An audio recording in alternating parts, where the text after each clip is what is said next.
역대상 6장은요, 성전에서 찬양하는 자들의 계보가 되고요. 역대상 25장은 찬양대의 직무를 말씀을 하고 계십니다. 찬양대는 찬양대의 중요성을 알아서 다윗이 그래서 성전에서 찬양대를 조직한 사람입니다. 다윗이 어떻게 보면 찬양대 가장 조직의 원조는 다윗이라고 할 수가 있습니다. 그래서 레위계열 가운데 악기를 잘 다루는 사람들을 여러분 모아서 구성을 합니다. 그리고 솔로몬의 성전이 완공이 된 다음에 아버지 다윗의 명을 따라서 찬양대를 정식으로 성전에서 찬양을 하도록 그렇게 여러분 합니다. 초대교회는요, 유대교회 전통을 따라서 시편을 중심으로 예배 때 찬송을 여러분 했습니다. 그 후 4세기경에 본격적인 찬송가가 작곡되고 그 다음에 수집되고 교회마다 성가대가 조직이 되었지요. 여러분 한국교회의 찬양대 유래가 아시는 것처럼 1909년에 몰이라고 하는 선교사가 내한을 합니다. 그분이 1910년 평양 장대현교회에서 성가대를 조직을 여러분 했습니다. 그리고 몇 년 안 돼가지고 악기를 동원한 밴드부도 만들었죠. 이때에 유명한 성가대원이 있다면은 교회의 유명한 성가대원은 대한민국의 유명한 음악가였습니다. 아시는 것처럼 한국음악계의 아주 중심적인 인물인 현재명, 박태준, 김동진 이런 분들이 최초의 성가대원이었었고요. 이분들이 또 한국의 유명한 음악계 거장들이 여러분 되기도 했습니다. 이들이 순회선교 성가대 멤버였었다라고 여러분 할 수가 있습니다. 우리가 부르는 찬송가에는요, 작사가가 있고 작곡가가 여러분 있어요. 곡을 만드신 분은 한국교회 목사님들도 많고요. 일본교회 목사님들, 독일, 미국, 영국, 스코틀랜드 이런 분들의 유명한 여러분 순회 음악전도단 이런 분들 활동했던 분들, 목사님들 그리고 여러분 그 작곡가들이 합심해서 동원해서 많은 곡들을 만들어내고 있어요. 처음에는 우리 찬송가가 거의 다가 작사 작곡가가 외국인들이었었는데 지금 우리 찬송가에는 한국인 작곡 작가들이 상당히 많이 올라와 있습니다. 그래서 우리가 많이 여러분 부르고 있는 것을 우리가 알 수가 있습니다. 이렇게 찬양대의 사명이 굉장히 중요하지요. 중요합니다. 그래서 다윗이 찬양대의 중요성을 알기 때문에 그래서 다윗이 조직을 했고 그리고 솔로몬 때의 성전에서 본격적으로 찬양대가 운영되도록 그렇게 여러분 했습니다. 찬양대의 사명은 여러분 간단합니다. 하나님을 찬양하는 거고요. 첫 번째가 하나님을 찬양하는 거고요. 이것이야말로 찬양대의 영원한 본질이에요. 본질입니다. 그래서 이것이 안 되면 반드시 이 회복이 이루어져야 되죠. 반드시 이 회복이 이루어져야 됩니다. 두 번째가 예배와의 연합이에요. 예배와의 연합. 목회자가 예배의 인도자라면 찬양대는 예배를 돕는 역할을 여러분 하게 됩니다. 성도들을 도와서 찬송으로 하나님께 경배와 찬양을 하게 하고 믿음과 충성을 고백함으로 성도들의 예배를 돕는 역할을 찬양대가 여러분 합니다. 구약시대 찬양대는 예배 때만 아니라 전쟁이 일어나게 되면 반드시 찬양대가 앞에 섰습니다. 여리고를 돌 적에도 찬양대가 앞에 섰고요. 전쟁을 치를 적에도 찬양대가 분명히 앞에 섰습니다. 이스라엘 군대 앞에서 찬송하며 행군하기도 하고 전쟁이 일어나면 나팔을 불기도 하고 그래서 군인들에게 힘을 주고 믿음을 가지게 했고 전쟁에서도 하나님께 찬양을 통해 영광 올려 여러분 드리게 했습니다. 그래서 찬양대는요 굉장히 중요한 역할을 여러분 합니다. 그래서 군대에는 반드시 군악대가 있습니다. 그죠? 군악대가 있고요. 이 모든 군악대라든가 노래를 적극적으로 활용하는 집단이 북한입니다. 공산주의자들입니다. 옛날에 소련도 그랬고요. 중국도 그랬고요. 그 다음에 북한도 그래요. 가장 엘리트들 그리고 가장 재능 있는 사람들을 전부 다 모아서 그래서 여러분 이 군악대 악단을 조직을 하고요. 북한 같은 경우에는 모내기철이면 이 군악대들이 차 타고 나가서 막 꽁짝꽁짝 하고 막 여러분 흥을 북돋웁니다. 그러면 그 음악에 맞춰서 흥이 나서 여러분 계속해서 하게 됩니다. 이 음악의 힘이 보통 힘이 센 게 아니에요. 군대 가서 군가를 몇 곡을 배웁니다. 달달달달 외울 정도로 배웁니다. 그래서 군가를 늘 부르게 해요. 훈련할 때도 군가 부르고 여러분 행진할 때 군가 부르게 하고 또는 가상의 전투를 할 적에도 군가 부르게 하고 막 그럽니다. 군인들이 막 하다가 힘이 빠지면 조교들이 딱 보고선 군가를 시킵니다. 군가를 시키면 악에 받쳐가지고 얼굴 빨개져가지고 악을 팍팍 쓰면서 군가를 합니다. 그렇게 되면 힘이 좀 빡 나는 거예요. 어느 때는 너무 힘드니까 막 군가를 시키는데 조교가 싸가지 없게 나이 살던 고향을 시키고요. 나실제 괴로움을 시켜요. 그러면 그냥 눈을 질질 눈물을 흘리면서 훈련을 받고 그래요. 노래를 그렇게 이용을 여러분 합니다. 어쨌든 교회의 찬양대가 그렇게 소중하고 중요합니다. 그래서 찬양대는 자세가 필요합니다. 중요한 자세가 필요해요. 그래서 구약에도 보면 찬양대는 오늘 구별된 자라고 그랬습니다. 아무나 안 시켰습니다. 구별된 자를 시켰어요. 구별된 자들의 신앙심이 깊어야 됩니다. 그래서 세 가지 자세가 필요한데 하나는 뭐냐면은 찬양대는요 뭐니 해도 신앙심이 깊어야 돼요. 뭐니 해도 신앙심이 깊어야 돼요. 구약에는 아무나 안 시켰다고 그랬습니다. 구별된 자만 찬양대를 시켰습니다. 그래서 찬양대는 훌륭한 신앙인이 있어야 돼요. 신앙이 되어야 되는데 하나님을 경외하는 마음이 지극해야 찬양자가 여러분 될 수 있는 거예요. 다윗이 찬양대를 조직한 목적이 있습니다.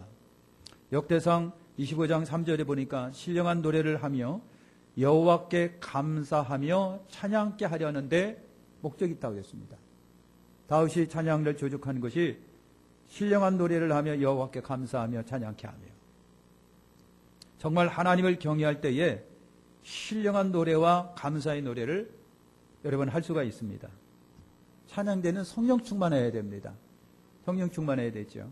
하나님이 지명한 지명 일꾼이 있고 그 다음에 자원 일꾼이 있다고 그랬어요. 찬양대도 분명히 하나님이 지명해서 불렀고요. 그리고 자원 일꾼이 있는데 아무나 받는 것이 아니라 하나님이 선별한 레위 지파 중에 그것도 찬양 가능한 사람들만 불러 모았습니다. 그랬습니다. 그래서 그들이 하나님의 영에 충만했습니다.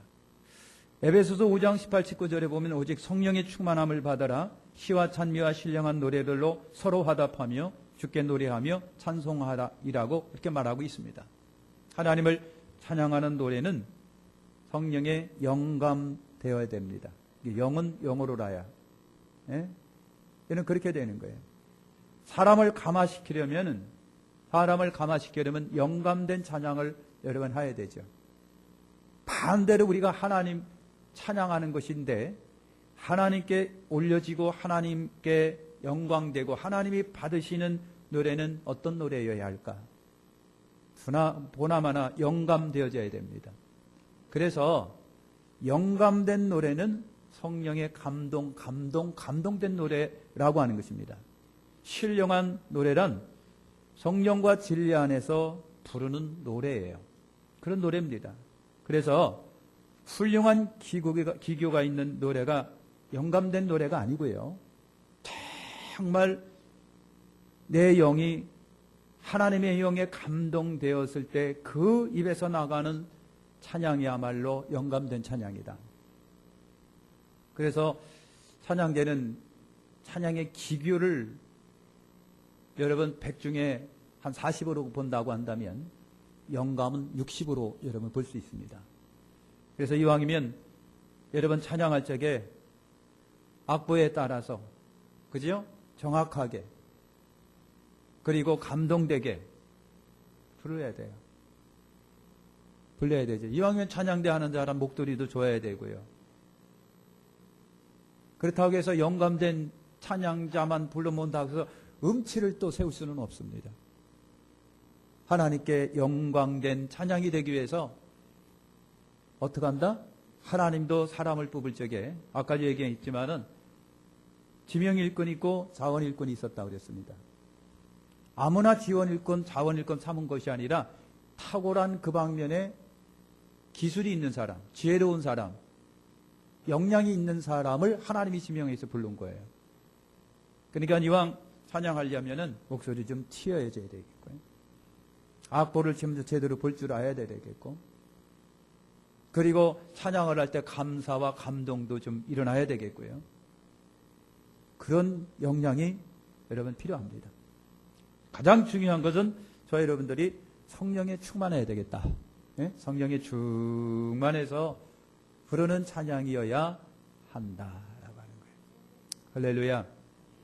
어떤 할머니가 밤에 당신의 집에서 흥얼흥얼 찬송을 불렀답니다.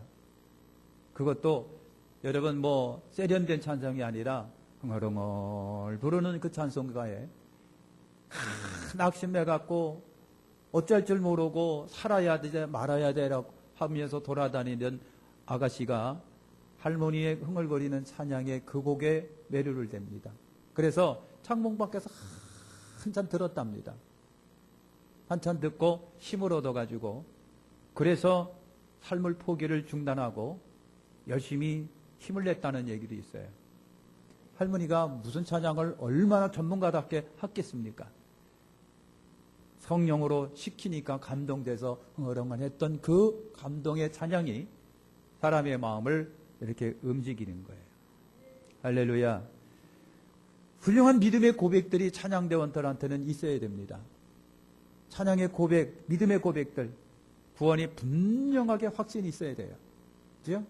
아니, 구원받았는지 그것도 잘 몰라요. 하나님에 대한 신실한 고백도 잘 몰라요. 예수님에 대한 고백도 잘 몰라요. 그러면서 하나님을 찬양한다고 노래한다고 한다고 하는 것은 뭐가 좀 모순이 있는 거죠. 분명한 것은 찬양되는 구원의 분명한 확신이 여러분 있어야 돼요. 예수께 대한 고백이 분명히 있어야 돼요. 신앙생활의 확신들이 여러분 우리 가운데 있어야 돼요. 귀한 영적 체험들이. 그래야 여러분 찬양이 힘이 있어지고 그리고 영감되어지고 확신의 찬양이 올려질 거 아니겠습니까? 그러니까 여러분 훌륭한 믿음의 고백들이 있어야 돼요. 훌륭한 신앙인은 다른 게 없습니다. 기도하는 신앙인이 되어야 됩니다. 그래서 기도는 내 영을 뭐하게 한다? 움직이게 한다. 내 영을 움직이게 한다. 임신한 엄마가 손을 배에 대고 아가야 그러니까 아기가 엄마 뱃속에서 발로 다 뻥 엄마 배를 차는 거예요. 아가야 응? 왜 차니? 그랬더니 이쪽 발을 또 퉁 차는 거예요. 교감이 이루어지는 거예요. 그런 것처럼 사랑하는 성도 여러분, 기도는 내 영을 움직이게 합니다. 내 영을 여러분 활동하게 하는 겁니다. 목사님 저도 그렇고 여러분들도 그렇고 만약에 여러분이 기도 안 하면 여러분의 영은 뭔가에 방해를 받기 시작할 겁니다. 뭔가의 방해를 받을 거예요. 죄의 방해를 받든 감정의 방해를 받든 지식의 방해를 받든 다 방해를 받을 거예요. 내 영이 계속해서 여러분 깨어서 일어나고 활동하고 움직이게 하는 수단이 뭔 줄 아십니까? 말씀과 기도예요. 말씀과 기도가 내 영을 막 두들겨 흔들어서 깨웁니다. 그래서 기도하지 아니하고 말씀 보지 아니하면 내 영이 침체되어서 여러분 정체 속에 빠져 있습니다. 감동도 안 일어납니다. 성령의 감동보다도 내 감정이 막 앞서기 시작을 합니다. 막 앞서기 시작합니다. 뭔가의 지식에 맡기기 시작합니다. 죄에 맡기기 시작합니다. 그래서 내 영이 뭔가에 둘러싸여서 빛을 발하지 못하고 움직이지 못하는 거예요. 성령 감동 속에 기도가 내 영을 깨운다라고 하는 것을 아시길 바랍니다. 그렇다고 본다고 한다면 사랑하는 성도 여러분, 훌륭한 찬양되는 훌륭한 신앙인, 기도하는 신앙인. 그래서 영을 깨워서 내 영이 막 움직일 때 그때 영감된 찬양을 한다는 얘기예요. 그 다음에 두 번째, 여러분 찬양대는 좌우지간 준비를 잘해야 됩니다. 오늘 말씀에 보면은요, 거기 보면 찬양대 대장들이 몇 사람이 쭉 등장합니다. 그 아들들까지도 다 등장을 합니다. 여러분, 자, 대상 9장 33절에 보면 또 찬송하는 자가 있으니 레위 족장이라 저희가 골방에 거하여 주야로 자기 직분에 전념함으로 다른 일은 하지 아니하였다라고 그랬어요. 그 여러분 가만히 보세요. 골방에 거하여 그랬습니다. 성경의 골방이라고 하는 것은요, 다른 의미가 없습니다. 준비하는 골방입니다. 기도하는 골방입니다. 영감받는 골방입니다. 그래서 찬양대가 골방에 거하여 그랬습니다. 찬양대 족장이, 찬양대장이 골방에 거하여 그랬습니다. 그래서 골방에서 하나님과 영적 교감을 나눕니다. 거기서 마음의 준비가 이루어집니다. 그리고 하나님의 세미한 음성을 여러분 듣습니다. 내 영이 일어납니다. 그래서 찬양대원도 골방 좋아하셔야 됩니다. 골방을 줘야 됩니다. 그래서 골방에 기도 좀 하고, 응? 골방에서 영감 받고, 골방에서 세미한 주의 음성도 듣고, 골방에서 마음의 준비가 이루어지는 곳이에요. 그것이 골방입니다. 골방이라고 하는 것은 다른 것이 아니라 하나님 앞에 찬양 드리기 전에 사방팔방을 막으십시오. 테레비를 막고, 난폭한 감정도 좀 막고, 들뜬 마음도 좀 막고, 세상의 모든 소리를 좀 차단하고 막고, 그 순간만큼은 하나님과 교통을 이루자라고 하는 거예요. 그래서 골방은 사방이 막혀 있는 거예요. 거기서 하나님의 음성을 들어야 돼요. 그 다음에 여러분 33절에 보니까 전념했다라고 말합니다. 전능하신 하나님께 하는 찬양이기 때문에 전념할 수밖에 여러분 없어요. 성실과 정성과 진실된 찬양을 위해서 전념했다는 거예요. 전념했다는 얘기죠. 여러분 발레리나도 그렇고 그 다음에 또 여러분 그 운동선수도 금메달을 따고 세계적으로 유명한 사람들을 보면은 유도선수 같은 경우는 귀가 다 일그러져 있어요. 얼마나 찍어 눌렸으면 이렇게 일그러져 있을까. 유명한 발레리나 그분의 이름은 잊어먹었습니다만은 신발을 벗고 양말을 딱 벗겨봤는데 그 예쁜 얼굴에 상대적으로 발은 그렇게 흉측하게 생겼더라고요. 얼마나 여러분 양 발레리나 연습을 하느라고 까치발 뜨고 말이에요. 그러니까 양 막 울퉁불퉁하고 뼈가 막 이그러져서 막 축축축 튀어나오고 그렇게 훈련을 했습니다. 그렇게 훈련을 했어요. 유명한 우리나라 트럼펫 연주자가 있습니다. 얼마나 연습을 했는지 여기서 피가 막 피가 나는데요. 그 피가 나는 것도 모르고 막 불었는데 트럼펫 앞에서 피가 팍 나가더라는 거예요. 그렇게 피가 여기가 터질 정도로 훈련을 합니다. 훈련을 합니다. 이제 평창 동계올림픽이 얼마 안 남았습니다. 거기 여러분 보세요. 쇼트트랙도 그렇고 스케이트도 그렇고 전부 다 얼마나 훈련을 해제끼는지 말이죠. 우리 찬양대원도 바쁜 일상 속에서 주님 앞에 올라와서 정말 찬양으로 하나님께 영광 올려드리는 걸 감사하게 생각하고, 그럼에도 오늘 정성과 최선과 열심을 다하여 정말 준비해서 올려드리는 찬양은 하나님이 기뻐 받으실 거라고 하는 겁니다. 교인들을 상대로 앙케이트를 조사했습니다. 교회 가면 가장 기다려지는 시간이 무슨 시간입니까? 라고 그랬더니 두 가지를 듣고 왔어요. 하나는 설교 시간입니다. 하나는 찬양대 찬양 시간입니다. 물론 대형 교회 가면요, 찬양대원이 몇 수십 명에서 몇백 명까지 됩니다. 그리고 오케스트라가 얼마나 멋진지 몰라요. 오케스트라. 그 오케스트라의 음악에 맞춰 찬양을 할 때 보면 대단합니다. 대단합니다. 그래서 그 대형교회에서 오케스트라에 맞춰 찬양대가 할렐루야 하게 되면요, 전율이만 꾼다는 거 아닙니까? 그냥 앞에 앉은 사람이 여러분, 찬양의 힘이 그렇게 커요.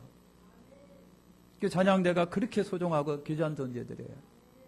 그래서 여러분 정말 준비를 통해서 하나님께 많은 영광을 올려드려야 돼요.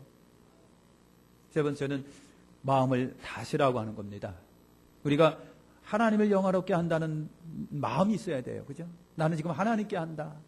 나는 지금 하나님께 한다. 라고 하는 거예요. 하나님께 한다. 우리도 찬양할 때 할렐루야 하고 우리 박수 칩니다만 하나님께 드리는 박수라고 생각하세요. 하나님 받으십시오.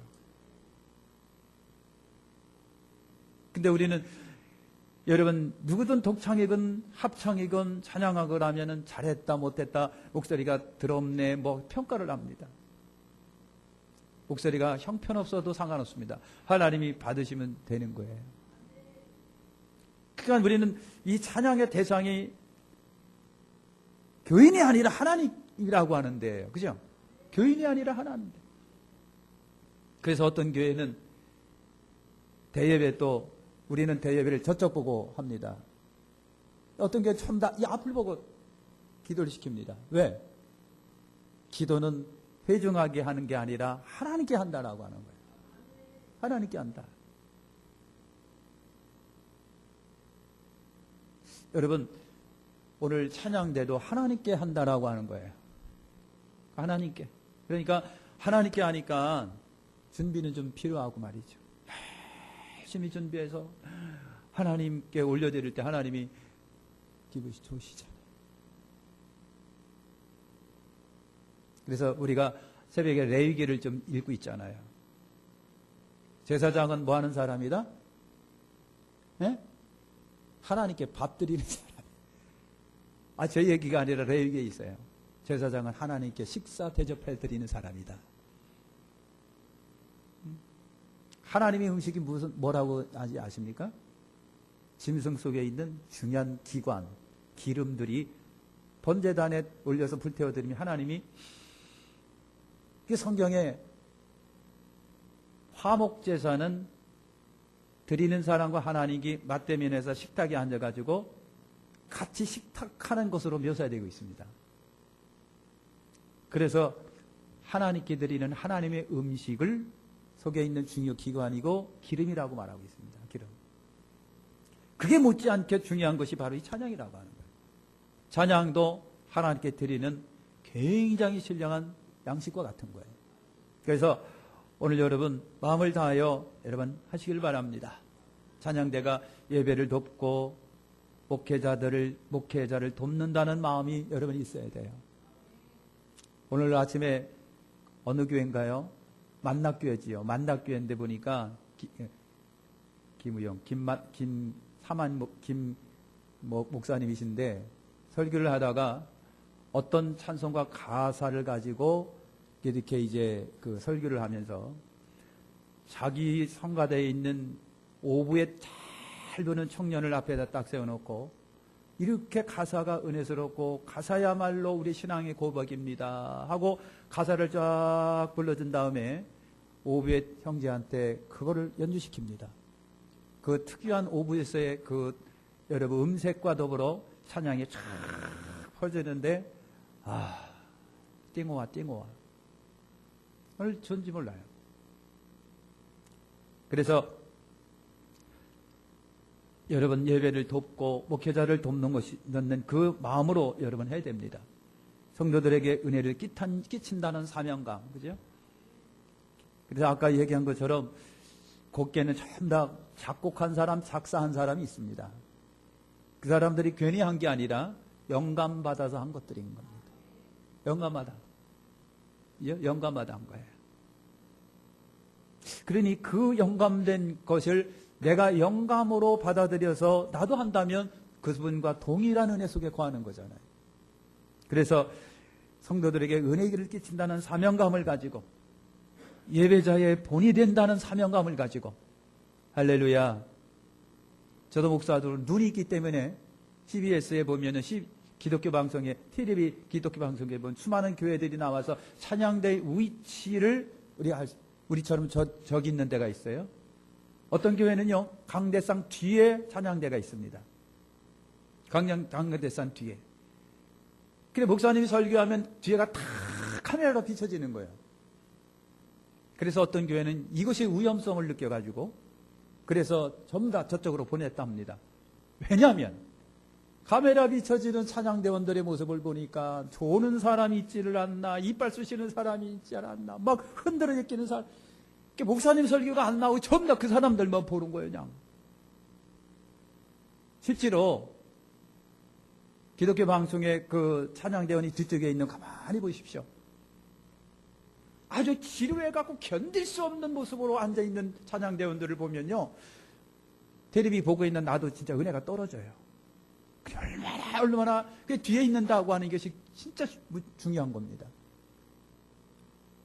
가능하면 옆으로 몰아요. 왜 그랬는 줄 아십니까? 중요성 문제도 있겠지만 여러분 엄청난 대중들이 뒤에 앉아서 있는 사람들을 보는 거예요. 이런 것부터 옆에 있는 사람하고 하질 않나, 그냥 핸드폰 만지를 않나, 찬양대원들이. 여러분, 다행히도 우리는 옆에 있습니다. 그래서 여러분 예배자의 덕이 되고 본이 되어야 돼. 믿음의 덕, 믿음의 본. 진지하고 품이 있는 태도와 자세로 찬양을 여러분 해야 됩니다. 이 찬양대원에게 하나님이 복을 내려주시는 거예요. 이 찬양대원들에게 잠언 13장 2절이면 사람의 입의 열매로 인하여 복락을 누리거니와 마음이 괴사한 자는 강풍을 당하느니라. 입술로 찬양하는데 하나님이 안 복을 내려주시겠느냐고요. 어? 입술로 하나님이 영광 올려드는데 하나님께서 그 입술의 축복 열매를 안 축복해 주시겠느냐고요. 시편 40편 3절에 보니까 새 노래 곧 우리 하나님께 올릴 찬송을 내 입에 두셨으니 많은 사람이 보고 두려워 여호와를 의지하리로다 그랬어요. 의지하리로다. 구약의 전쟁터에 찬양대원을 앞서서 나갑니다. 파파 나팔 불면서 그냥 나갑니다. 근데 여러분 뭐 한다고요? 그걸 두려워하는 적들이 있답니다. 그걸 두려워하는 적들이. 그러니까 여러분이 찬송하고 찬양할 때 얼마나 은혜스럽겠어요. 지금은 여러분 돌아가셨어요. 누구지요? 이단 탁명환 교수가 그랬습니다. 전에도 여러 번 말씀드렸잖아요. 이분이 귀신 쫓아내는 것을 우습게 제가 생각했답니다. 순복음교회는 말이야. 귀신 쫓아내는 자기가 막상 미국에서 목회할 때 이 사건에 부닥친 거예요. 귀신 들린 사람을 데리고 왔는데 큰일 난 거예요. 아이고, 큰일 난 거예요. 이거 어떻게 해야 되는지 몰라. 그런데 수목교인들이 찬송가 한 게 생각이 나갖고 무조건 앉혀놓고 그냥 찬송가 불렀다는 거예요. 그랬더니 찬송을 부르니까 귀신이 그냥 무서워서 도망가더라는 거예요. 그래서 그 탕영화 교수가 그런 얘기를 해요. 야, 찬양을 부르니까 귀신이 몰려가더라. 여러분, 찬양할 때 위대한 역사가 있습니다. 찬양하면 여러분 속이 평안한 마음이 기쁘잖아요. 시편 105편 2절과 3절에 보니까 그에게 노래하며 그를 찬송하며 그의 모든 기사를 말할지어다 그 성호를 사랑하라 무릇 여호와를 구하는 자는 마음이 즐거울지로다. 찬양할 때 마음이 즐거운 거예요. 기쁘고 즐겁고 말이죠. 뿐만 아니라 찬양할 때 구원의 역사도 나오잖아요. 귀신이 물러가는 역사도 있고 전쟁에서 역대하 20장이 전쟁에서 이기더라고 말이죠. 전쟁에서 이겨요. 바울과 실라 같은 경우는 여러분 어떡해요? 옥중에서 하나님을 찬양했더니 옥문이 열리는 역사도 일어납니다. 그 찬양이 엄청난 역사가 있습니다. 그래서 실험을 해보시라고. 오늘 집에 가면요, 골방 문 다 잡아놓고 남편 들어오지 마, 애들 들어오지 마 하고서 찬양을 1시간이나 한번 불러보시라고요. 반드시 역사가 일어날 거예요. 반드시 역사가 일어납니다. 아이고 목사님, 오늘 드라마 좋은 거 하는데 그거 못 보면 안 됩니다. 그러지 마시고 찬양회를 통해서라도 하나님의 영광 올려드리시죠. 찬양은 누구한테 들으라고 하는 것이 아니라 하나님께의 고백입니다. 이게 찬양을 통해서 여러분 위대한 역사가 막 일어나는 거예요. 할렐루야. 이제 마칠게요. 여러분, 하나님께서 성도들을 택하신 최종의 목적은 뭐라고요? 하나님을 찬양케 하기 위해서 그랬어요. 찬양하는 것. 그러니까 찬양대회는 귀한 직분인 것을 여러분 꼭 기억하시고요. 그래서 정말 정예화된 이건 하나님이 내게 주신 절대 사명이다. 네? 그런 의미로 찬양대회한테 박수를 한번 주세요.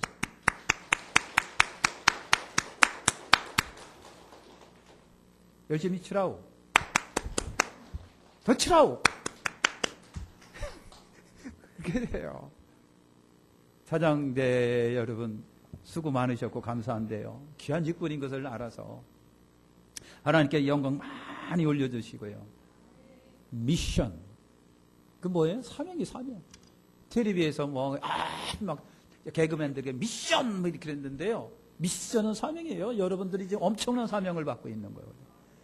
엄청난 사명을 갖다가 때려치긴 때려쳐야 되겠는데 언제 때려치구나. 기회를 보지 말고 이걸 내가 평생 하리라. 이거 예?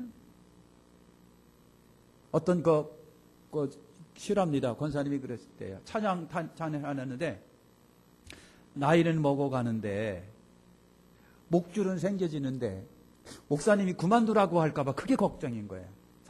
찬양대를. 그래서 목사님이 자기 집에 왔을 때 단호하게 그런 얘기를 했대요. 목사님, 나 찬양대를 사명으로 알고 하는데 나이 먹으면 소리가 좀 옆으로 샌다고 생각하시고 자르지 마시라고. 나 끝까지 찬양대 할 테니까 목사님 그렇게 좀 해주세요. 그러더라는 거예요. 그래서 알겠다. 제발 죽지나 말고 100까지만 하시라고. 그래서 여러분 그렇게 했다는 거예요. 그러니까 찬양대가 그렇게 소중한 걸 기억하셔서 사명 갖고 있는 찬양대를 위해서 오늘 저녁에 밥 사실 분들은 사시란 말이에요. 그건 취소. 제가 할 수 있는 상황이 아니니까. 여러분 그래서 기쁨이 영광이 되시기를 예수님의 이름으로 축원합니다. 기도하겠습니다. 하나님 감사합니다.